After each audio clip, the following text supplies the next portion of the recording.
네, 여러분 안녕하세요. 네, 의료사회복지론 담당교수 정대입니다. 오늘은 여러분들과 암 환자의 퇴원 계획에 대해서 다뤄볼 겁니다. 제가 앞으로 좀 전도 유망한 그런 의료사회복지 분야 중에서 퇴원 계획에 대해서 언급을 드린 바가 있는데요. 이 퇴원 계획을 어떻게 하면 좋을지, 의료사회복지사가 어떻게 활동하면 좋을지에 대한 가이드를 제공하는 매뉴얼북이라고 생각하시면 되십니다. 그런데 그냥 회원 계획에 대해서는 어떠어떠한 얘기를 하면 좋겠다라고 그냥 된 게 아니라 회원 계획에 대해서 영향을 미칠 수 있는 중요한 요소들을 건강의 사회적 결정 요인이라는 이론적 근거에 기반해서 사회적 욕구를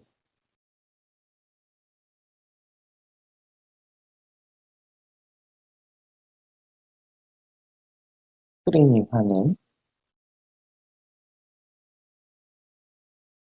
라는 툴을 우선 제시를 하고요.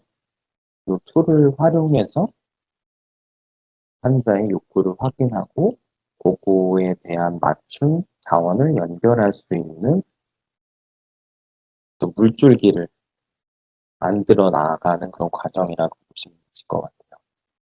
그래서 여러분들께서 어떤 현장에 아직 이론적 어떤 근거 기반에 대한 것들이 강조가 되고 있는데 근거 기반이 아직 다 갖춰지지 않은 분야들이 사실상 더 많습니다. 그런데 그 퇴원 계획에 대해서는 지금 이렇게 벌써 시작 시점부터 근거를 이렇게 갖추면서 나아가고 있어요. 이건 뭐 흔하지 않은 부분인데 좋은 모범 예시라고 생각이 되고요. 근데 이건 비단 퇴원 계획뿐만 아니라 우리가 보통 하는 상담 자체가 환자의 어떤 욕구를 파악하고 그거에 대한 개입 계획을 세우는 과정이다 보니까 전반적인 상담에 대해서도 도움이 될 수 있는 부분입니다. 그리고 물론 기말고사, 기말고사에도 제가 어떤 사례를 제시하고 그거에 대한 어떤 문제 목록을 뽑아내고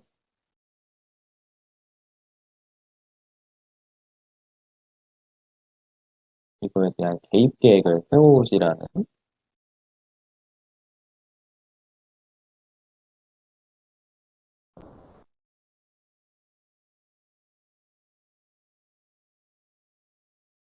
걸 제시를 해드릴 텐데 여기 뒤에 보면은 어떤 Z코드라는 걸로 해서 문제 목록들이 좀 나와 있어요. 어떻게 문제 목록을 뽑으면 좋을지에 대해서도 보실 수가 있으시고요. 그런 면에서 여러모로 여러분들께도 도움이 되고 현장에 아주 핫한 근거 기반 활동이기 때문에 주목을 좀 해보실 필요성이 있을 것 같습니다.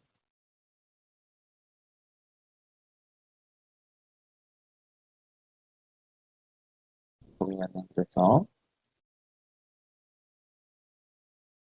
여기는 이제 국립암센터에서 한 연구여가지고요. 암 환자를 중심으로 한 퇴원 계획 수립에 대한 부분이 제시되어 있기는 해요. 근데 여러 가지 충분히 다 다른 환자들도 포괄할 수 있는 그런 확장성은 분명히 있는 걸로 저는 생각하고 있고요. 건강의 사회적 결정 요인을 적용한 사회복사의 역할, 어떻게 해야 되는지에 대해서 나아가 방향과 가이드라인을 제시하는 부분이고, 퇴원계, 의료사회복지, 건강의 사회적 결정 요인, 툴, 지역사회, 환자 중심 근거 기반, 이런 걸 키워드로 만들어진 책이라고 보시면 되겠습니다. 현재 나와 있는 퇴원 계획이요. 두 가지 버전이 있어요.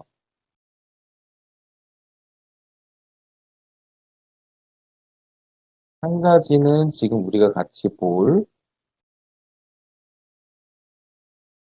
암 환자 퇴원 계획이고요.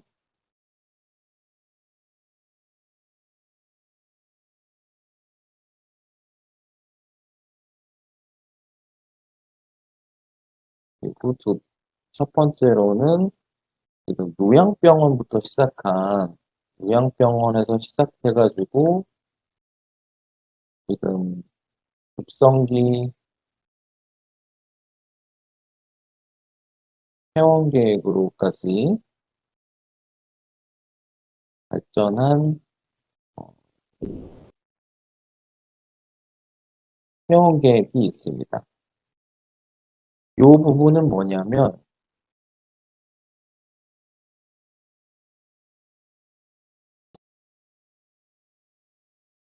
네, 이두 가지 퇴원 계획이 있다고 말씀드렸죠.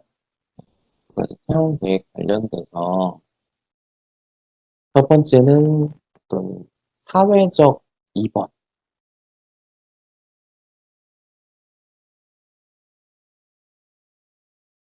사회적 입원이라는 거는 어떤 치료 목적이 아니라 어떤 돌볼 사람들이 없다라든지 아니면 비용 대비 병원에 있는 게 더 낫다라고 판단을 해서 이제 선택을 하는 거죠. 주 목적 외에 선택을 하는 거죠. 이런 걸로 인해서 사회적 비용이 발생하고 비효율성이 발생하는 거죠.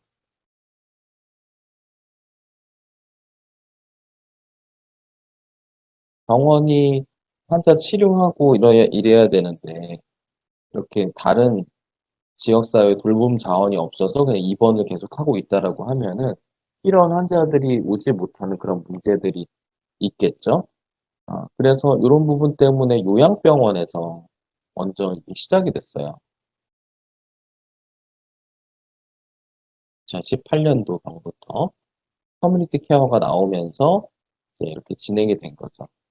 이게 시작을 하면서 요양병원 간에는 의료사회복지사들도 많지 않고 어, 하다 보니까 이 부분을 어떻게 퇴원 계획을 수립해야 될지에 대한 툴을 짜주는 부분을 요 가이드북에도 대한의료사회복지사협회 협회원들이 자문을 했지만 이 부분도 자문을 하긴 했어요. 그래서 이제 좀 비교적 급하게 좀 만들기도 했고 좀 편하게 진행하기 위해서 체크박스 형태로 이렇게 진행을 한 게 이제 요양병원에서 시작한 이 퇴원 계획이하고요. 어, 지금 설명드릴 거는 어, 체크할 목록은 별로 없어요.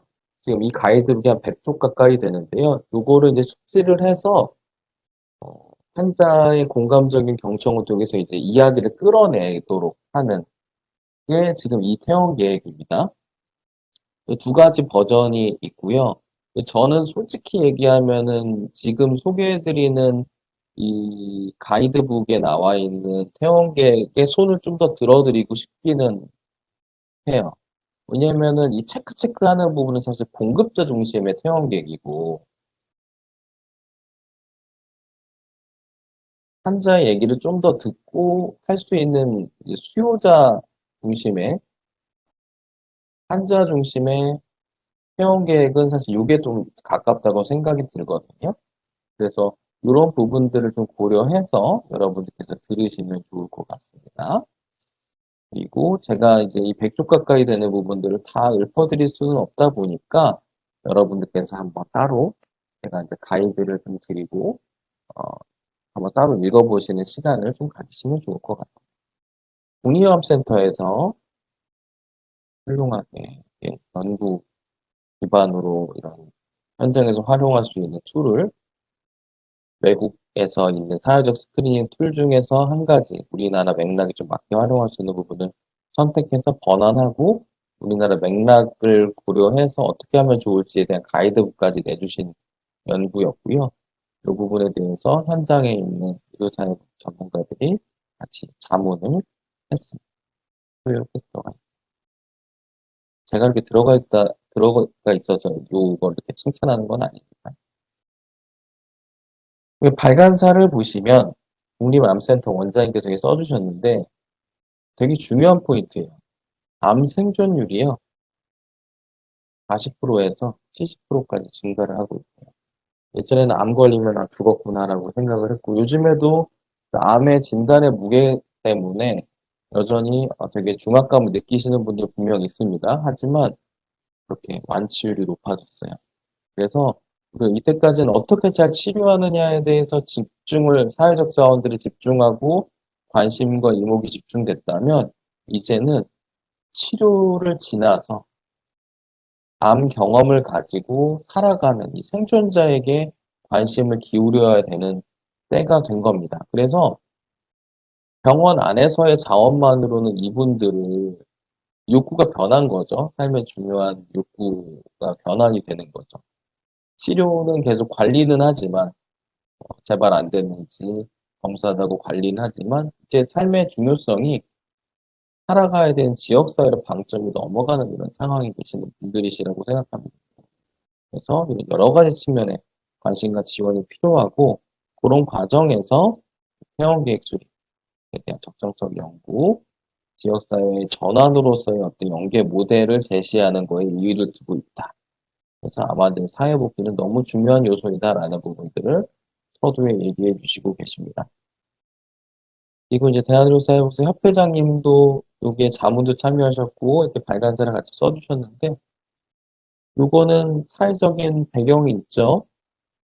2018년도 아까 말씀드렸는데, 정부가 커뮤니티 케어를 발표하면서, 어, 병원 안의 자원뿐만 아니라 이 사람이 갖고 있는 사회적 욕구를 스크리닝해서 연결할 수 있는 자원들을 마련하고 미리 계획을 세울 수 있는 부분들이 너무 중요해졌습니다.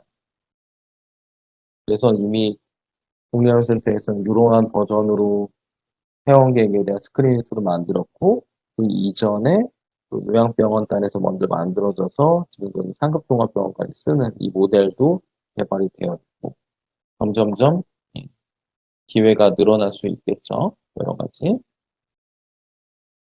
그래서 그런 부분들 발간서도 함께 읽어보시고요.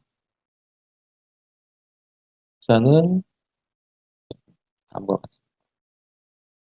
역사의 토막 돌봄과 통용계획이 뭔지, 필요성에 대해서 얘기를 해주시고, 이론적 배경으로 이런 것들에 의해서 통용계획 자체에 대해서는 뭔지, 사회적 결정 유형이 뭔지, 한국에서 맥락 너무 중요하죠. 이런 부분들을 먼저 본 곳은 이제 서양 쪽, 미국, 영국 이런 쪽에서 먼저 좀 보셨었고, 그거를 한국적 맥락에서 가져왔을 때는 어떤 변화점을 겪어야 되는지, 또 건강 불평 등 관련된 부분까지 지역사회와 또 우리가 관계를 해야 되다 보니까 지역사회 많이 맥락에서 어떤 노력이 필요한지도 해주셨고요. 그래서 우리가 활용할 도구에 대한 설명, 그리고 이걸 실제로 어떻게 쓰면 되는지에 대한 매뉴얼이었고요. 그다음에 실제 개입한 사례도 적혀 있고, 그거에 대한 문제 목록 코드, 이거 한번 좀 잘 보시면 좋을 것 같아요. 여러분들이 이제 기말 문제가 나올 때 사회적 이 사례에서 어떤 문제 목록을 뽑아내라라고 할 때 문제 목록을 어떻게 뽑아내는지, 어떤 게 문제 목록인지 좀 참고할 수 있는 자료예요. 보시면 좋을 것 같고요. 일단 공감적인 질문까지도 이렇게 넣어놔 주셨어요. 체크리스트가 파악해야 되는 어떤 두 가지 버전이 있다고 했죠. 요양병원단에서 개발된 부분은 파악해야 되는 정보들이 딱딱딱딱딱 그냥 이게 나열이 돼 있어요. 공감적인 질문을 꼭 특별히 쓰지 않더라도 타겟이 분명해요. 어, 근데 이제 환자는 이렇게 쉽지는 않겠죠. 너무 질문도 많고 하니까. 이것도 역시 마찬가지로 공감을 잘 이끌어내면 파악하기 더 쉬워지겠죠. 하지만 여기서 소개하는 사회적 욕구 스크리닝 툴은 질문이 몇 가지 없거든요. 어, 그래서 그 안에서, 그거는 이제 파악해야 되는 어떤 문제들 중 하나고요. 그거를 더 깊이 파악하시는 분도 있고 짧게 파악하시는 분도 있는데, 그런 것들을 더 잘하기 위한 환자의 이야기를 이끌어내기 위해서 공감적인 질문, 경청 이런 게 되게 중요하겠죠. 이런 부분들에 대한 가이드도 넣어놨고요. 어떻게 질문하면 좋은지에 대한 예시 같은 것도 넣어놨어요. 그리고 경제적 지원도 이제 파악하면서 분명히 될 텐데 어떤 기준이 있죠. 그 기준들에 대해서 볼 수 있는 것도 돼 있고 서식도 같이 이렇게 되어 있습니다. 또 같이 살펴볼게요. 네.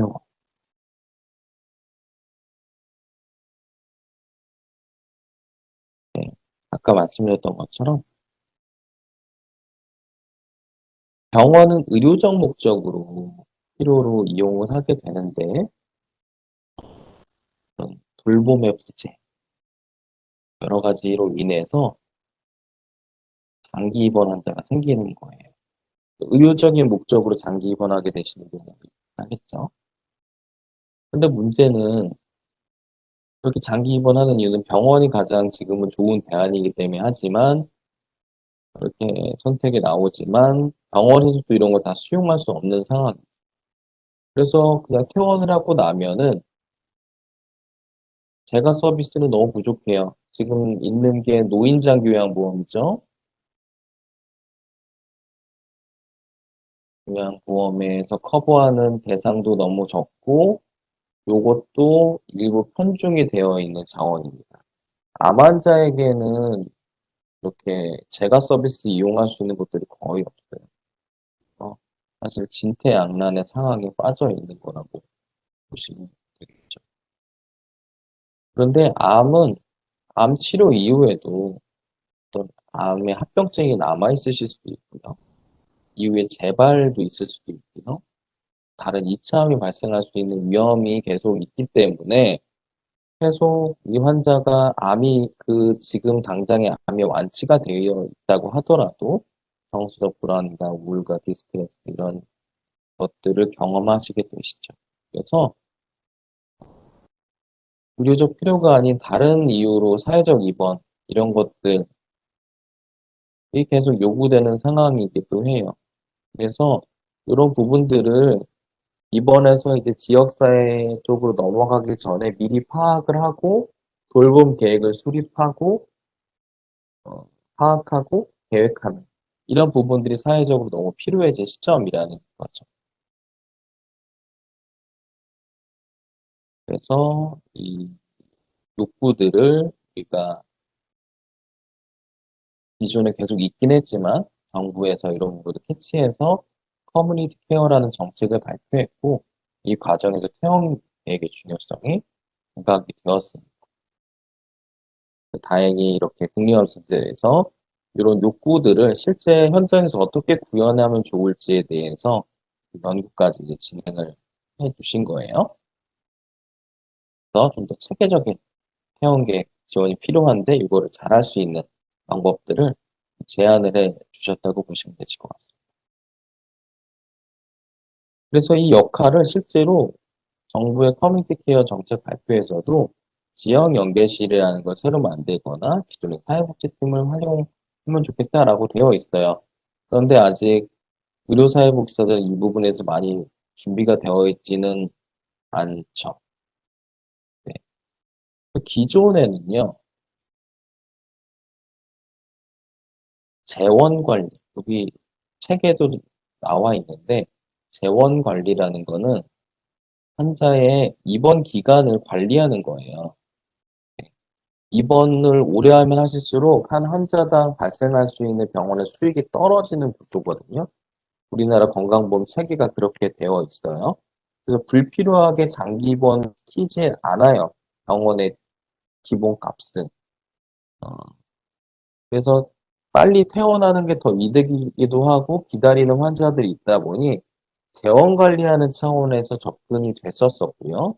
그래서 이런 정치적 지원이나 이런 것들에 우리 역할이 더 넘어가기 전에 퇴원 계획이 의료사회복지사의 주로 역할 중 하나였어요. 그러다가 어,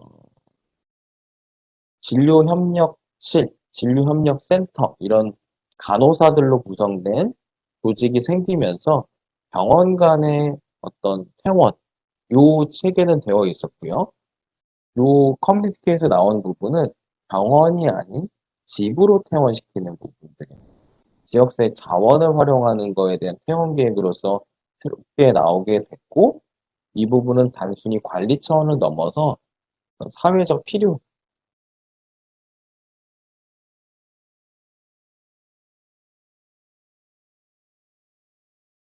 어떤 그런 니즈에 기반해서 이렇게 새로운 차원에서 나온 어, 퇴원 계획이다. 이렇게 보시면 되실 것 같아요. 그래서 보시면은 환자에 대한 퇴원 및 이후 관리 계획 수립, 그다음 퇴원 이후에 어떤 상담과 교육과 이런 것들이 통합적으로 뭐 제공될 수 있는 이런 부분의 차원에서 개입이 되어야 된다라고 제시를 하고 있습니다. 이 퇴원 계획에 대한 필요성은요, WHO에서도 언급을 하고 있고, 미국 병원협회 이런 쪽에서도 이 필요성을 미리 인지를 하고 있었어요. 그래서 환자가 퇴원하고 나서 사실 암 환자분들이 항암을 하고 있거나 방사선 치료를 하고 있거나 어떤 치료가 이어지고 있을 때 이 시기에 대한 부분들 어려움 많이 겪으시거든요. 이런 부분들도 지역사회 자원, 지금 현재는 복지관의 도시락 배달 이런 것들이 전부지만 앞으로 좀 더 구체화된다면은 어떤 환자들의 어떤 상황에 맞춰서 어떤 시기에 대한 부분을 지원받을 수 있는 체계 이런 것들이 좀 필요할 수도 있겠죠. 이 퇴원 계획의 가장 궁극적인 효과는 불필요한 응급 입원을 막는 거예요. 미리 계획과 준비가 잘 되어 있으면 환자가 미리 증상에 대응할 수도 있고, 어, 불필요한 응급 환자로서 오는 부분을 막아주면은 병원의 어떤 의료 자원도 미리 세이브할 수도 있겠죠. 그래서 병원 차원에서는 의료 비용을 줄이고 또 환자의 어떤 치료 과정에서의 경험 향상을 도모할 수도 있겠죠. 그런데 실질적으로 여러 가지 뭐 자료들을 보면요. 이 통합 돌봄, 지역사회 연계 이런 부분들이 전체적인 의료 비용을 엄청나게 감소해 주진 않을 수도 있다는 얘기들이 나옵니다. 하지만 어떤 이 환자의 삶의 질을 높이고 어, 전체적인 사회 제도들이 효율적으로 돌아가는 부분에 있어서는 도움을 분명히 주겠죠. 비용 효과적이기까지 할지에 대해서는 물음표가 좀 있긴 있는 것 같습니다.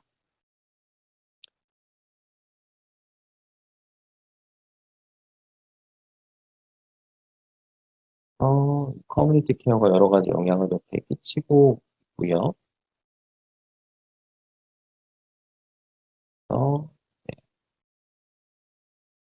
여기는 비의료적인 부분에 대해서도 관심을 갖고 파악을 해서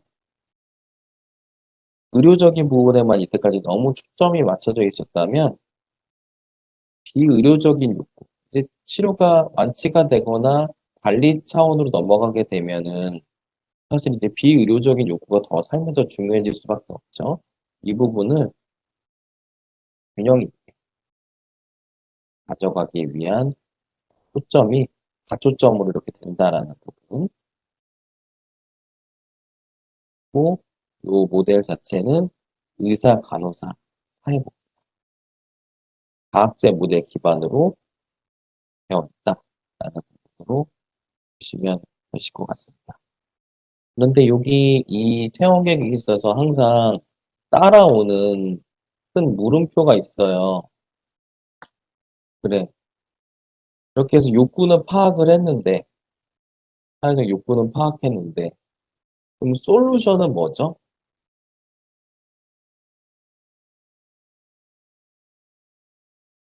지역사회 자원에 대한 솔루션은 다 없는데, 파악만 해놓고 솔루션을 제시할 수 없는 상황도 많을 것 같은데, 어떡하죠? 라는 부분들이 있어요. 그런데, 사실 맞는 얘기예요. 지금 당장 파악을 해놔봐도요, 의료비 지원과 간단한 어떤 자원 연계 정도는 가능하지만 연속적인 돌봄 제공에 대한 부분이나 여러 가지 솔루션들을 제시할 수 없는 상태들이 사실 맞아요. 하지만 이런 욕구들이 많다라는 것들이 데이터들이 이렇게 쌓이다 보면은 한 가지 흐름으로 갈 수 있잖아요. 이 솔루션이 없다고 해서 욕구 파악까지도 계속 안 해놓는다면 계속 이렇게 답보 상태로 갈 수가 있겠죠. 그래서 앞으로 이 솔루션들은 개발을 해 나가야 되는 과업을 우리가 안고 갈 수밖에 없다라는 말씀을 좀 봅니다. 또 이제 이론적 배경, 평계획과 사회적 결정 요인, 한국에서의 안무 맥락, 건강불평등과 지역사회 맥락, 노력 뭐 이런 부분이 있어요.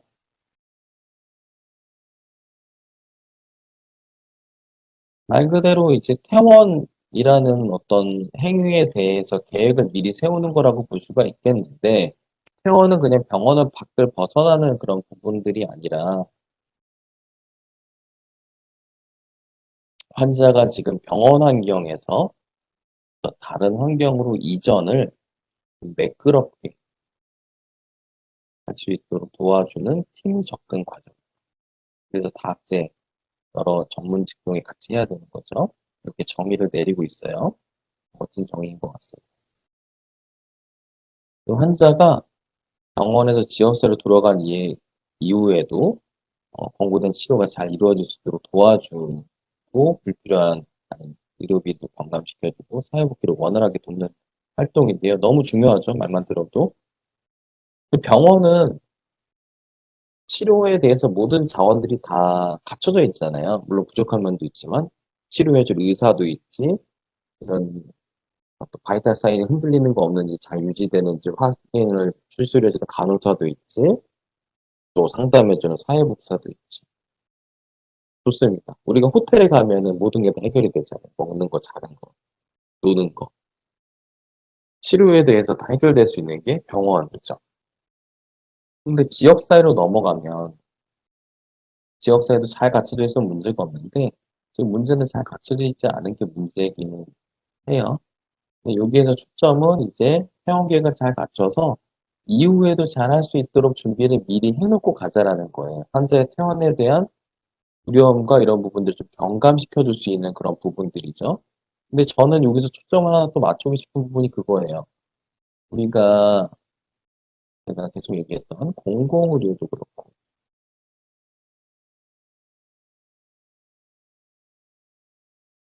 호스피스도 그렇고 또 말기 임종기, 그리고 나쁜 소식 전하기까지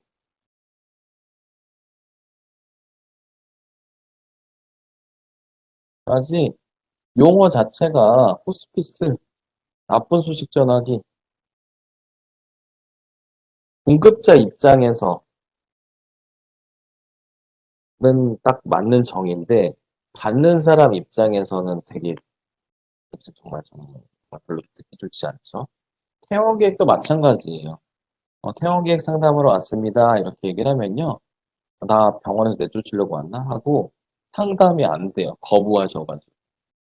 그러니까 용어 자체도 어쩔 수 없이 디스차지 플래닝이긴 한데 어, 통합 돌봄 계획,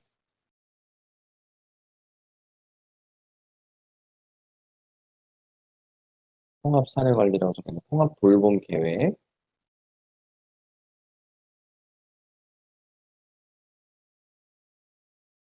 치료 연속성을 보장하기 위한 통합 돌봄 계획을 수립하러 왔습니다. 라고 얘기를 하면 좀 더 협조가 잘 되겠죠. 이 용어에 대한 설정이 되게 중요한 것 같아요. 그러니까 이론적인 면에서 회원 계획은 뭐다라고 얘기를 하는데 이걸 어떤 서비스명으로 할 때는 회원 계획이라고 하면은 환자한테 되게 협조받을 가능성이 조금 낮아집니다. 물론 말도 엄청 유려하게 잘하고 라포를 유독 더 잘 쌓는 사회복지사도 있어요. 그런데 그런 사람만 일할 수는 없잖아요. 그렇죠? 이 용어를 이렇게 환자가 좀 잘 받아들이기 쉽게, 그러면은 병원에서뿐만 아니라 지역 돌아가서도 뭔가 서비스를 줄 수 있고 연속성을 보장해 준다라고 하는데 좋은 거잖아요. 환자의 참여를 좀 더 이끌어낼 수가 있겠죠. 이런 디자인 차원에서 용어를 좀 요 부분에서도 좀 정리하는 게 필요하지 않을까 이런 생각을 좀 해봅니다.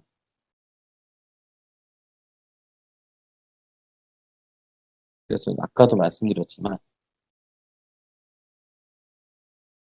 복지와 보건의 연계에 있어서 너무 중요한 부분이고 저희 의료사회복지사들을 더 돋보이게 만들어주는 어떤 사회적으로 이제 제시된 되게 중요한 활동이 될 것 같아요. 근데 이때까지는 병원 내 환자의 과밀을 줄이고 병원의 어떤 수익을 유지하기 위한 차원에서 수요 공급자 입장에서 이제 되었었던 퇴원 계획이지만 앞으로는 그 퇴원 계획의 본질적인 의미를 더 파악을 해서 통합 돌봄 측면에서 수요자 측면에서의 접근을 더 해야 된다라는 부분을 여기서 이렇게 제시를 해주고 계세요. 저는 이 부분이 제일 중요한 포인트 중에 하나라고 생각합니다. 그래서 이미 영미권에서는 여러 가지 연구를 통해서 이런 게 필요하다라는 것들은 근거들을 마련해 놨고요. 스크리닝 툴까지 미리 마련이 되어 있어서 여러 툴이 있어서 그 중에서 하나를 이제 여기서는 뽑아서 그걸 중심으로 하겠다라고 이렇게 한 과정이거든요.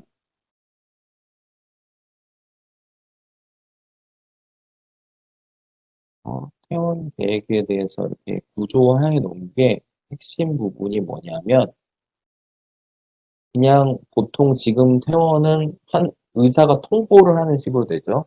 이제 다 나았으니까 퇴원하시죠. 이렇게 됩니다. 근데 병원 입장에서 사실 달가운 얘기는 아닐 수 있어요. 환자와 가족이 퇴원 계획에 참여하는 게 있어야 된다는 전제가.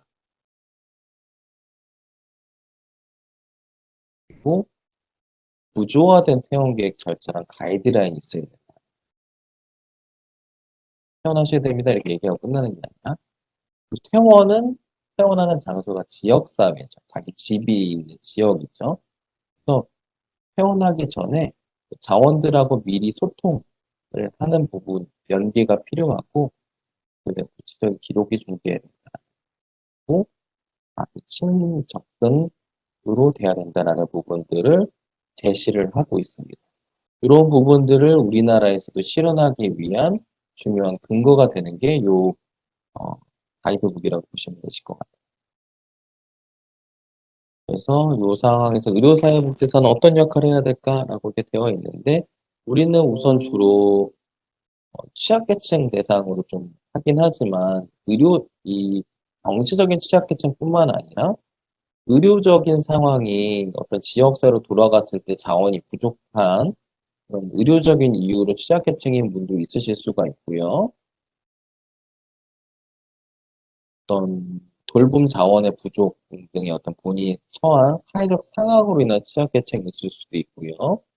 또 경험의 부족이나 어떤 돈의 부족으로 인한 경제적 상황에 대한 취약계층이 있을 수도 있어요. 이는 단순히 경제적 상황에만 포커스 맞춘 게 아니라 다양한 어떤 상황에 따른 일시적 취약계층이 되는 부분들도 파악을 해야 되는 부분이고 그래야지 의료사회복지사가 그냥 어려운 사람만 돕는 직종이 아니라 어떤 역할이 좀 더 광범위해지고 다양한 대상을 포괄할 수 있는 근거가 될 수가 있겠죠. 그래서 여기에 초점이 맞춰져 있던 부분들을 다른 부분으로 좀 더 확산을 해야 될 필요성이 있다라는 겁니다. 그래야지 회원 계획이 좀 더 보편적인 서비스가 될 수가 있겠죠. 회원 계획 모델에 대해서 이렇게 그림이 그려져 있는데 한번 여러분 보시면 좋을 것 같아요. 그리고 다음 나온 게 사회적 결정 요인이에요. 퇴원 계획에 있어서 그냥 막무가내로 퇴원을 시키는 게 아니라 이 사람이 집으로 돌아가거나 지역으로 복귀해서도 건강을 계속 유지할 수 있는 요인이 개인 안에만 어떤 개인의 탓이 아니라 이거는 생태체계학적 모델 개념인 거죠. 사회적으로 영향을 받는 요인들이 분명히 있다라는 거예요. 그래서 요인이 있고 요거를 점점 거슬러 올라가서 그거에 따른 사람들이 사회적 욕구가 있을 거란 말이죠. 요거를 이제 스크리닝해서 이 결정 요인 하고 유기적으로 널 파악하고 이거에 따른 솔루션들을 이제 찾아가는 형태로 이게 구상이 되어 있어요.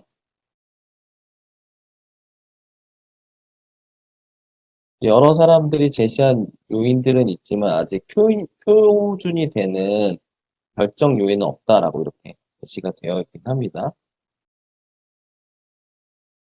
이제 뭐 WHO 자주 나오죠. WHO에서도 이렇게 10가지 결정 요인을 해놨어요. 소득과 사회적인 보호, 교육, 실업과 직업 불안정, 노동생활 조건, 식품 관련된 부분, 주거, 또 유아기 발달, 차별에 대한 거, 구조적 갈등, 어떤 의료 서비스 이용할 수 있는 여건, 이런 것들을 보는데 10번은 전반적으로 우리나라는 좀 잘 돼 있는 편이긴 하죠. 나머지에 대한 자원은 뭐 자원들이 아주 많지는 않아요. 있긴 있는데 너무 다 분절적으로 되어 있고 지역마다도 막 다 다르고 해서 사회복지사가 찾아야 되죠, 다. 그래서 요런 게 개발돼서 하는 부분들은 너무 좋지만 이제 사회복지사들이 의료사회복지사들 할 일들이 너무 많아지는 거예요. 특히 저희처럼 전국에서 오는 환자들을 대상으로 하려면 지역 기반의 기관이면 좀 더 낫겠죠. 저도 이제 미국에 한 달간 연수를 잠깐 갔었는데 미국은 주도 크고 그 한 병원에 올 수 있는 거리, 물리적 거리가 제한이 있다 보니까 어떤 한 지역에 대한 바운더리, 담당하는 바운더리가 좀 명확하더라고요. 그러다 보면은 그거에 맞춰서 이런 것들을 자원들도 좀 할 수가 있는데 우리나라는 또 그렇지가 않죠. 환자들의 자기결정권이 엄청 보장이 되다 보니까 뭐 일일 생활권이잖아요. 뭐 KTX도 있고 비행기도 있겠다. 뭐, 뭐 저기 제주도에 있다가도 뭐 서울로 오고 뭐 그게 크게 문제가 되진 않습니다. 그러다 보니까 전국 단위 환자를 받는 그런 기관들은 이런 부분들 결정 요인들은 파악했는데 요거에 맞는 솔루션들을 다 파악해서 제시하기는 쉽지가 않아요. 나아갈 길이 아직 조금 멀다고 보긴 하지만 이런 것들이 있다라는 거 일단 아시면 좋고요. 네, 사회적인 결정 요인을 이렇게 서로 분석해 놓은 것도 있습니다. 그래서 환자가 한 사람이 건강을 유지하고 위기를 겪었다가도 다시 복귀하고 이런 부분에는 개인의 어떤 치료 경과뿐만 아니라 주변의 여러 환경들이 너무 중요하다라는 부분이에요. 우리가 이런 걸 알고 개입을 해야 되고 환자가 악화되거나 그럴 때 환자한테 왜 이렇게 관리를 못하셨어요? 라고 환자 탓만 할 부분이 분명히 아니라는 부분이죠. 그런 부분에 대해서 우리 사회복지사들이 인식이 좀 있으셔야 됩니다. 이렇게 외국 사례에서 제시를 해주셨는데 이 부분도 중요하지만 우리나라에서의 맥락도 너무 중요하죠. 그래서 이제 우리엄센터에서 뽑은 우리나라에서의 중요 맥락은 재정 상태에 대한 부분, 음식 불안정성, 교통. 교통은 근데 미국하고는 좀 약간 다른 부분이 있죠. 그리고 교통에 대한 뭐 장애인으로 등록되지 않는 이상 받을 수 있는 어떤 혜택들은 특별히는 없어요. 어, 미국은 땅덩어리가 너무 크다 보니까 실제로 또 환자의 치료 접근성 관련돼서 교통에 대한 지원들이 있더라고요. 자원봉사단을 운영해서 그 환자의 치료 과정에서 모시러 가서 병원에 데려다 드리고 다시 모셔다 드리고 이런 서비스들을 실제로 운영하는 걸 제가 봤었어요. 우리나라는 요게 잘 되진 않습니다. 물론 어떤 민간 단체에서 진행하는 경우도 좀 보기도 봤어요.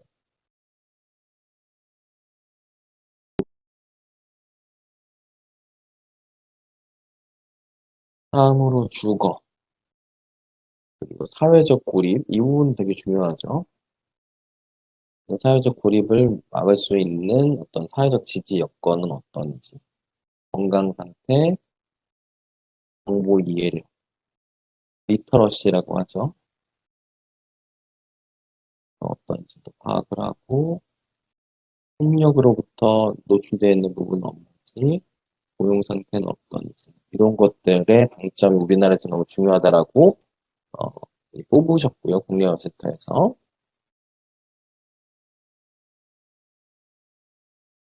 그다음에 그래서 이 결정 요인들이 있는데 이 결정 요인들에 대해서 이 환자가 잘 갖춰져 있지 않는 부분들은 위험 요인이 될 거고요. 그 위험 요인에 대해서 실제 어, 주거 불안정성이 너무 강하게 파악이 됐는데, 불안정하다 파악이 됐는데, 이 환자는 주거는 그래도 견딜만 한데 나는 음식이 사실상 더 문제다. 같은 위험 요인에 처했다고 하더라도 느끼는 욕구는 다 다를 수가 있잖아요. 그래서 욕구를 파악을 해서 그거에 맞는 거를 우선순위로 제공을 해주는 거를 목적으로 두고 있습니다.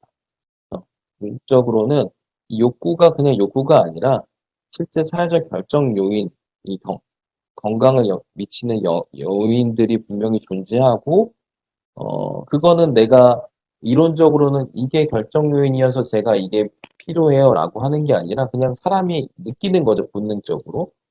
그 중에서 특히 나에게 위험 요인으로 다가오는 부분들이 있고, 그래서 나는 이거를 필요로 해요라고 하는 이런 흐름들로 간다라는 겁니다. 이건 이제 이론적인 배경인 거고, 실제는 그래서 우리는 이 욕구에 주목을 해서, 욕구가 있다 보면 그거에는 동기가 있다라는 거죠, 변화에 대한. 그래서 이 부분에 초점을 맞춰서 파악하고, 그거에 대한 계획을 수립하는 방향으로 간다라는 게 이 퇴원계 부분입니다. 그리고 이 부분에 있어서 너무 중요한 게 우리가 병원에 돌려보내야 되니까 환자를 지역사회 맥락을 보는 게 너무 중요해요. 근데 이 지역도 우리나라 서울 안에서도 서울이 수도권이 아무리 다 발전이 돼 있다고 하더라도 어, 서울권 안에서도 지역 간 불균형이 있잖아요.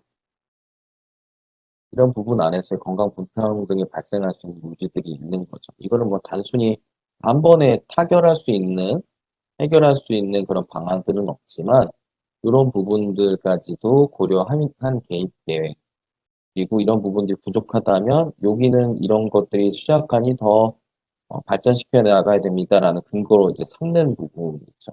그래서 우리가 이 스크리닝 이 부분에 있어서 저도 뭐 여러 자문회의에 참여하면서 느꼈지만, 우리가 지금 준비가 안 돼 있다고 안 움직이는 부분은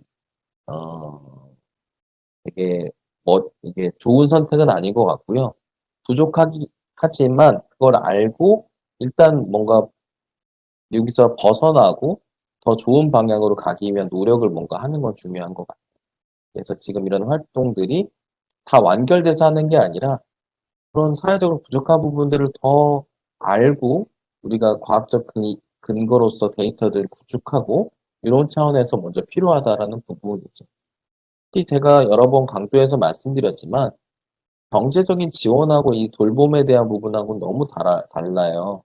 경제적인 지원은 돈 있고 그걸 흘려보낼 수 있는 그런 프로세싱을 간단하게 만들어주면 되지만 이 부분은요, 지금 이걸 지원하기 위해서 나오는 용어들 보세요. 건강 불평등, 사회 정의, 공평성 실현,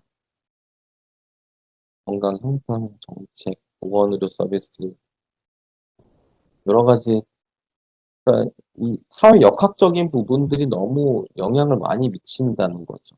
그래서 저는 이런 부분들을 통해서 필요한 요소들을 계속 근거를 쌓고 그걸 기반으로 해서 변화해 나가는 그런 좀 더 많은 에너지 투입이 필요하고 그래야지만 이 분야들이 변화하는 부분을 우리가 피부로 느껴나갈 수 있지 않을까 싶어요. 그래서 이제 병원도 지역사회 문제 해결을 위한 이런 것들에 관심을 가지고 기여해야 된다라는 부분들이 전 세계적인 흐름으로 이해하시고 이것들을 봐주시면 되겠습니다. 그래서 이런 이론적인 배경 틀로 이 도구가 만들어졌다고 생각을 하시면 되겠고요. 이 도구의 핵심은 제가 말씀드렸죠. 이제 두 가지가 있는데 요거는 좀 더 환자 중심이다. 그리고 해외에선 이런 부분을 먼저 주목해서 여러 도구가 있는데 그중에서 사회적 욕구 스크리닝 도구를 하나를 선택해서 우리나라에 적용을 한다. 이렇게 보시면 되겠어요. 이 도구는 뭐냐? 하는 정의를 이렇게 해놨는데 어, 우리가 개발 과제에서도 그랬잖아요. 어떤 뭐를 뭐 집단 상담이나 이런 분에서도 측정하기 위해서는 사전 사후 비교 조사가 필요하다라는 걸 말씀드렸는데 일단은 그런 걸 딱 쓸 때 어떤 척도로 할 것인지, 어떤 툴로 할 것인지를 미리 정하잖아요. 그래서 이 퇴원 계획도 어떤 툴로 할 것인지에 대한 거를 이제 주목을 하는 거예요. 각 도구들마다 장단점이 있겠죠. 그중에서 우리에게 더 필요한 도구는 이런 측면이 부각된 걸 선택하는 게 필요하겠다라는 거를 이러한 맥락으로 이걸 선택하게 됐다라는 부분을 여기 이제 쭉 적어 놓는 부분이에요. 이제 환자 중심이 되게 큰 맥락 중에 하나고, 그래서 뭐, 이렇게 그런 사전 조사들을 하셨다라는 것들이고요. 스크리닝도 도구 비교를 해놨어요. 네, 포괄성. 여기는 이제 세부적으로 질문 리스트를 나열하는 문제가 아니라 포괄적으로 핵심, 이 주거 문제, 뭐 재정 문제 등등에 포괄할 수 있는 질문들을 이렇게 덩이들을 두고 요거를 공감적인 질문을 통해서 우리가 파악해내는 게 목적이기 때문에 구체성보다는 이제 포괄성이 더 중요하고요. 질문 수가 적당할수록 환자 협조를 더 이끌어낼 수가 있겠죠. 시간도 짧을수록 사실 더 좋기는 좋아요. 그리고 아주 뭐 우리가 보통 중학생 수준이 이해할 수 있는 정도로 만들어라 뭐 이런 얘기들을 하거든요. 그래서 누구나 이해할 수 있도록 쉽게 해놨는 게 중요하고 여러 가지 어떤 그런 특허, 그런 비용이 들어가는 이런 것들도 쫙 봐놨어요. 어, 각자 도구 선택할 때 이런 부분들 고려하시면 좋겠다라는 부분들을 이제 제안을 해주신 거고요. 여기서는 이제 선택한 도구를 이제 본격적으로 설명을 해주십니다.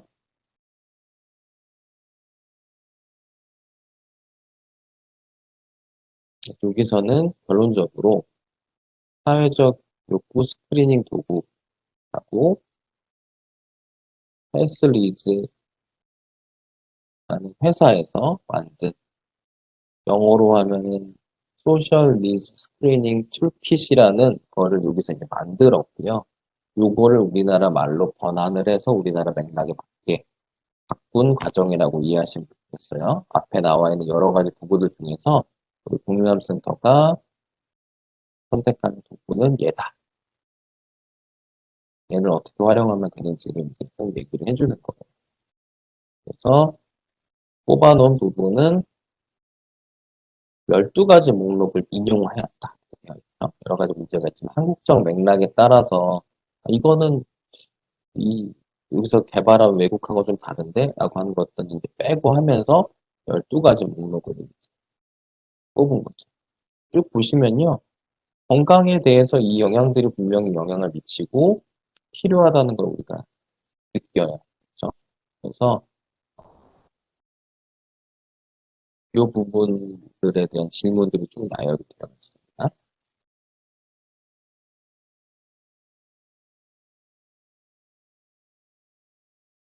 쭉 나와 있고요. 그래서 재정에 대해서는 어떻게 질문이 구성이 되어 있고 하는 부분들이 쭉 나와 있습니다. 뒤에 보면 서식도 나와 있어요. 이런 부분들을 이제 파악을 하는 거죠. 소셜 스터디를 하는 거예요. 환자의 치료 계획을 수립하기 위해서 우리가 필요한 정보, 특히 또 퇴원 계획을 연결하기 위해서는 이 환자의 상황을 정확히 우리가 알아야 되다 보니까 우리가 사회적 욕구를 스크리닝하는 부분, 그리고 자원 연결의 부분에서 필요한 부분들 핵심적인 질문들을 좀 뽑아냈다고 보시면 되시겠고요. 그래서 이걸 뽑아내기 위한 체크리스트를 이렇게 이거 한 장 가지고 가서 얘기를 하는 거예요, 환자하고. 요거는 되게 간단하지만 이 이면에 있는 이 질문은 어떤 맥락을 파악하기 위한 부분이고 뭐 때문에 포함이 됐고 이런 맥락들을 쭉 담아놓은 게 이 책이잖아요. 이 도구잖아요. 그래서 이건 간단하지만 사회복지사가 능숙해지기 위해서 이것들을 잘 통달을 해야 되겠죠. 그래서 환자는 편하고 짧으니까 환자는 편하고 대신에 이제 사회복지사가 좀 불편한 거죠. 예. 그렇지만 의미는 충분히 있다. 환자 중심으로 되어 있는 서비스 툴이니까요. 그래서 여기에 있어서 중요한 부분은 이런 짧은 질문 체크리스트들이 쌓이는 거죠. 환자의 질환과 여러 상황들이 있고, 그거에 따라서 이 욕구들이 어떻게 나타나는지, 그 사람이 있는 지역에 따라서 어떤 지역에 특별히 이런 욕구가 많이 파악이 되더라. 그러면은 그 지역엔 그게 부족한 게 되겠죠. 그래서 데이터를 어떻게 모을 건지에 대한 것도 구상을 하신 거예요. 그래서 이제 이 인터뷰어가 다 잘 준비가 돼야 되다 보니까 민감한 대화를 사실 나누는 부분이잖아요. 그래서 적극적인 경청과 공감적인 질문, 인터뷰 방법, 뭐 이제 이런 기반 역량들을 이제 쌓아나는 게 이제 필요하다라는 것들이 이제 있고, 그 다음에 이 데이터화, 빅데이터를 잘 만들기 위해서는 이걸 코드화해야 되잖아요. 그래서 이런 Z 코드라는 거를 뒤에 나와 있는 거를 도입을 해서 이 환자가 호소한 목록들을요, 그냥 글로만 치면 다 각각 표현들이 좀 다를 수 있다 보니까 그 바운더리에 들어갈 수 있는 욕구를 Z 몇 점 몇 이렇게 다 코드를 이제 넣는 거죠. 그러다 보면은 정확하게 욕구들을 이렇게 더미들을 이렇게 정보에 대한 더미들을 모아놓을 수 있겠죠. 그런 부분들까지도 아주 정교하게 계획을 하고 있습니다. 그래서 이제 공감적인 질문이나 전략 이런 것들도 쭉 적혀 있는데 사실 이거를 그냥 읽는다고 다 도움이 된다기보다는 이제 계속 경험을 통해서 익숙해지고 능숙해져야 되는 과정이겠죠. 이것도 한번 좀 읽어보시면 좋으실 것 같아요. Z코드. 예. 그래서 이분은 조금 학교를 중학교밖에 안 나오셔서 또는 뭐 초등학교까지밖에 안 나오셔서 이런 이해하는 부분들이 좀 어려움을 좀 있다. 좀 더 쉽게 얘기해 줘야 되는 부분이 있다. 그러면 이 환자는 상담 이 파악한 과정에서 Z55라는 게 이제 붙는 거죠. 요건 뭐냐면요. 이 코드가 붙어도 이건 진단명이 아니에요. 환자의 상태를 나타나는 코드여서 우리가 정신과 상담할 때도 일단 기록이 내 정신과 진단명이 붙고 남는 걸 두려워하잖아요. 그래서 Z코드 처리가 가능하다라는 걸 해요. 직원 상담할 때 정신과 상담 두려워하지 마세요. 라고 하면서 저희 뭐 어린이병원 같은 경우에 감성센터라는 걸 만들어서 거기서 하는 상담 내용들은 다 Z코드 처리를 합니다. 그러면은 진단명에 남지가 않아요. 그래서 이제 그런 차원에서 활용하는 부분이에요. 그래서 뭐 가정 환경에 대한 문제가 집이 없고 환경이 부적절하고 뭐 이러면은 Z59가 붙는 거죠. 이 중에서 또 세부가 또 있을 거예요. 세부 코드가 있을 텐데 어, 이렇게 코드화하는 겁니다. 그래서 이런 부분들이 이제 나중에 붙여나가는 과정들이 필요하죠. 되게 정교하죠. 그래서 이런 부분들을 천천히 나중에 읽어보시면 되고요. 그 사회적 욕구를 그렇게 해서 파악을 해서 지역사회 자원과 연계하는 게 사실 궁극적으로 우리가 해야 될 일입니다. 그렇죠? 지금 여기서는 사실 이제 여기까지는 이제 어느 정도 해결이 되고, 요게 여러 병원들에서 같이 해가지고 검증이 더 되면은 요거까지는 이제 될 거예요. 근데 이제 이 적절한 지역사회 자원이 있는지는 또 별개의 문제죠. 요게 이제 시간이 많이 들어갈 문제인데, 문제가 파악이 돼 있으면은 집중이 되잖아요. 어떤 걸 집중적으로 개발해야 되겠다는 게 나오다 보니까 시간은 더 들어가는 일이긴 하겠지만 분명히 성과가 몇 년 안에 날지 모르겠지만 날 거라고 좀 생각이 듭니다. 그래서 뭐 목록들도 뭐 만들어 놓는 게 필요하다라고 이렇게 쭉 해놓는데 사실 교통이나 고용이나 뭐 이런 부분들은 좀 하기가 어렵죠. 그래서 요 부분들 욕구만 파악하는 게 아니라 이 미충족된 사회적 욕구들을 파악을 하고 이거에 대한 자원 개발의 동력으로 삼는 계기로 하는 게 사실 이거의 또 지금 현 단계에서의 주요 목적이 될 수도 있겠죠. 안병원에서는 욕구 파악뿐만 아니라 여기서 파악된 미충족 욕구는 이런 것들을 이용해 보세요라고 파악되어 있는 자원들을 안내하는 리플렛 같은 것도 만들었다고 이렇게 이렇게 해놓고 있습니다. 그래서 이제 본격적으로 보셔야 될 거는 수행 매뉴얼이에요. 네, 여기 연구 과정들이 쭉 적혀 있고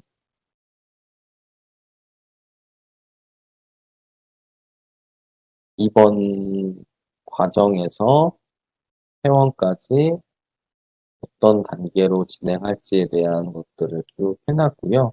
각 단계에 맞게 어떤 서식으로 평가를 해야 되는지까지도 되게 구체적으로 잘 표시가 되어 있습니다.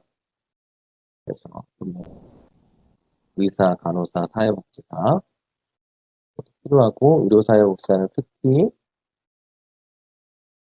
그 스크린에서 상담에 대한 역할이 많이 들어가 있죠. 또 파악된 부분에 대한 정보 제공, 연계, 국민사회적인 지지 이런 역할들을 주고 있습니다.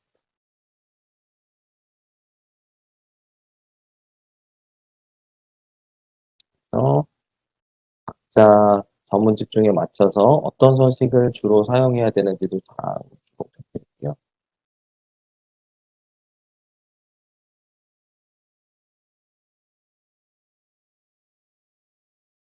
혹시 이제 문해력 아까 이게 나왔잖아요. 글자를 잘 못 읽는 분들도 계시고 재정이라고 해서 어디까지 재정인지 일단 잘 이해가 안 가시는 분들도 있기 때문에 그림도 같이 이렇게 표기를 해놓은 거예요. 좀 더 쉽게 이해하시기 위해서. 총 12가지 항목들이 되어 있고요. 거기에 대해서 어떤 것들을 정도에 따라서 어떻게 선별할 수 있는지에 대해서 쭉 나와 있습니다. 한번 좀 천천히 보세요. 어, 결론적으로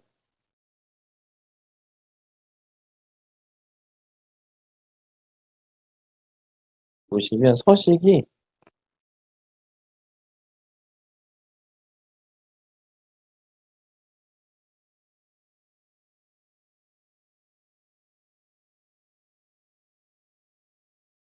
이게 서식이에요. 붙임 4 보시면 되는데 환자가 스스로 할 수 있도록 도와드려도 되고요. 아니면 사회복지사 같이 여쭤보면서 할 수도 있어요. 간단하죠? 비용 때문에 의사 진료받기 어려우신가요? 경기 이런 부분을 이용하기 어려우신 게 있나요? 질문들이 12가지가 있고요. 이 중에서 여러 가지 문제가 체크됐지만 그래도 나는 어떤 게 우선순위인지를 체크하도록 하는 겁니다. 그거에 따라서 솔루션을 이제 제시를 하는 거죠. 이게 간단하죠. 결론적으로 요 얘기하려고 앞에 쭉 이론적인 연구나 이런 게 쭉 다 된 거예요. 그러니까 이론이라는 부분이 어, 사실 잘 녹아져 있어서 현장에서는 딱 요것만 잘하면 되게 만드는 게 사실 이론의 목표일 수도 있는데 아직 요렇게까지 되어 있는 분야는 아직 많지는 않습니다. 근데 너무 좋은 모범 사례여가지고 앞으로 이런 사례들을 더 많이 만들어 나가야 되는 게 우리 의료사회복지사들의 일인 것 같아요. 그래서 아까 말씀드렸던 문제 목록을 이해할 수 있는 것들. 아까 위에는 이렇게 Z코드 중에서 큰 범위가 나와 있잖아요. 근데 그 중에서도 세부적으로 다른 부분들이 있을 거예요. 이렇게 세부. 우리 질환명에서도요, 뭐 G12.0, G12.1, 뭐 이런 식으로 세부 코드들이 나눠져 있는데, 사회적 욕구에 대해서 이렇게 세부 코드들이 나눠져 있는 걸 볼 수가 있습니다. 여러분들이 그 기말과제에서 문제 목록을 뽑을 때 한번 이런 부분 참고해 보시면 좋으실 것 같고요. 매년 제시되는 경제적 기준표도 이렇게 나와 있고, 공감적인 표현에 대해서 내가 잘 스크리닝을 했는지 상담하면서 의료사회복지사는 이것도 같이 보는 거예요. 내가 허락을 구했나? 그냥 뭐 다짜고짜 갔나? 이런 것들을 체크하도록 하는 거죠. 근데 익숙해지다 보면은 이게 더 이상 필요 없을 수도 있어요. 약간 초심자를 위한 어, 그 사회복지사 입장에서 체크리스트를 보여주는 거죠. 되게 잘 만들었죠? 그래서 이런 부분들까지 해서 여러분들이 저는 이제 쭉 가이드를 좀 드렸고 한번 찬찬 읽어보시면 좋을 것 같아요. 그래서 여러분들이 이렇게 욕구를 파악을 했다. 그 다음에 해야 될 게 실제 이제 개입이잖아요. 요거는 제가 고민을 했는데 이거를 실제 파일로 제가 공유드리기 좀 어려울 것 같고요. 이렇게 그냥 보여드릴게요. 너무 죄송하지만. 이건 여러분들이 혹시 이제 수련 과정에 들어가게 되면은 이틀로 15사례를 이제 개입을 하는 거예요. 거의 한 몇백 케이스를 수련을 하면서 만나는데 모든 사례를 다 이렇게 개입하진 않고요. 그 중에서 15사례를 이렇게 개입을 하는 겁니다. 이제 사례가 나와 있어요. 제가 뭐 이렇게까지 길고 복잡하게 여러분들께 문제 내지는 않을 건데 그냥 이 비슷하게 이거보다 좀 짧게 가족 상황을 제가 나열을 할 겁니다. 어떤 의료적 상황이고 이 가족 상황은 대략 어떤지에 대해서 적어 놓을 거예요. 뭐 이 가족에 대해서 개입 계획을 잘 세우십시오라는 부분인데요. 그럼 보통 우리 수련생들은 어떤 문제를 가진 환자에 대해서 어떤 이론을 적용해서 개입한 사례 이런 제목을 이제 붙이고요. 또 처음엔 요약이 들어갑니다. 어떤 사례인지에 대해서 개입 기관이나 슈퍼바이저 등 수련 많이 붙여요. 우리가 이론에 대해서 제가 조금 다뤄드렸잖아요. 그 부분 중에서 하나를 선택해서 대입하는데 보통 문제 사정은 어떤 사정을 했는지 이론과 개입 이론과는 좀 다를 때가 있습니다. 그래서 파악한 환자에 대한 기본적인 정보들을 이렇게 적고요. 등급이 이제 심한 정도의 장애랑 심하지 않은 정도의 장애로 바뀌어졌죠. 이렇게 했고요. 그런 것들은 이제 기본으로 나와 있는 정보들을 이제 파악해서 넣으면 되는 거고, 누구랑 만나서 했는지, 그리고 의뢰 경위는 뭐 의료진이 뭐 경제적 지원으로 의뢰를 했는지, 자발적으로 찾아와서 의뢰를 또 받았는지, 이런 의뢰 경위도 적고, 환자의 병명 및 의료적 상태를 적습니다. 그 다음에 상담한 개인력들을 쭉 적어요. 그거는 이제 가족들 전체에 대한 개인력들 다 좀 나열하고요. 가족에 대한 생태도 차원에서 가계도도 적고, 가족력도 적고, 생태도, 경제적 여건, 이런 것들을 쭉 다 분석을 합니다. 되게 어렵겠죠. 네, 쉽지는 않아요. 그래서 모든 사례를 다 하지 않고 15사례만 하는 겁니다.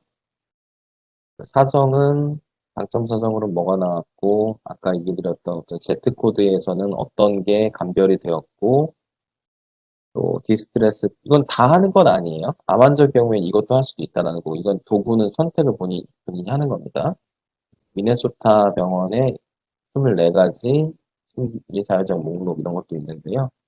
이런 거에 의해서 파악된 건 뭔지, 파이책에 의해서 사정된 건 뭔지. 이거는 이 중에서 하나만 체크하면 돼요. Z코드를 할지, 파이로 할지, 뭐 이런 것들. 파악된 거에 의해서 이 문제평가는 어떻게 됐고, 그래서 나는 이거에 대해서 주요 문제는 뭐로 받고, 그 문제를 해결하기 위해서 어떤 이론을 선택을 했고, 시민사회 모델이 대표적으로 그냥 나와 있는 거죠, 예로. 그래서 이 개입 과정과 뭐 적용한 이유, 실제 개입은 어떻게 했는지, 이런 것들을 쭉 적는 게 이 사례 개입 과정이에요. 모든 사례를 이렇게 하진 않고, 저도 여러분들께, 어, 시험 문제에서 요 차원에서 하라는 건 아니에요. 실제 수련을 하게 되면은 요런 사례 개입 과정을 15사례를 하고 제출을 해서 통과되면 의료사회부가 시험을 보는 절차로 이제 갑니다. 오늘 이제 이론적인 부분들에 대해서 이렇게까지 여러분들과 같이 한번 알아봤고요. 여러분들이 한번 쭉 잡고 이거를 읽어보는 과정들을 좀 하시면 좋을 것 같아요. 근데 되게 어, 너무 정교하게 잘 만들었죠. 네, 여러분들께 분명히 도움이 되실 거라고 생각이 들고요. 직접 실시간으로 뵙고 말씀 나누진 못하지만 제가 어, 네, 온라인으로 녹화한 부분 이번 주에 이렇게 대체하고 어, 이렇게 지역사회로 되돌려 보내기 위한 사회적 욕구 스크린 이렇게 하는데 실제 현장에서는 이 퇴원 계획과 지역사회 통합 돌봄에서 어떤 역할을 하는지에 대해서 11월 19일 날 저희 병원에서 심포지움이 있어요. 중에서 저희 팀원이 발표를 하거든요. 어떻게 하는지. 그 부분에 대해서도 제가 양해를 좀 구했습니다. 그 부분 제가 어, 같이 여러분들께 요 지금 이론에 대한 부분 포함해서 여러분들이 보실 수 있도록 할 거예요. 우선 제가 출석 인정되는 기준은 짧게 설정해서 할 테니까요. 여러분들이 출석 기준은 빨리 잘 충족시키시고 찬찬히 한번 좀 보시면 좋을 것 같습니다. 특히 기말고사랑 또 연결이 돼 있어요. 그래서 한번 이 사례에 대한 문제 나오는 부분에 대해서 내가 어떻게 구상하고 접근하면 좋을지를 한번 이번 강의를 통해서 한번 좀 잡으시면 좋겠고요. 환경에 대한 이해를 조금 더 깊이 있게 할 수 있는 계기가 되셨으면 좋겠습니다. 긴 시간 들어주셔서 감사드리고요. 다음 주에는 라이브로 찾아뵙도록 하겠습니다. 감사합니다.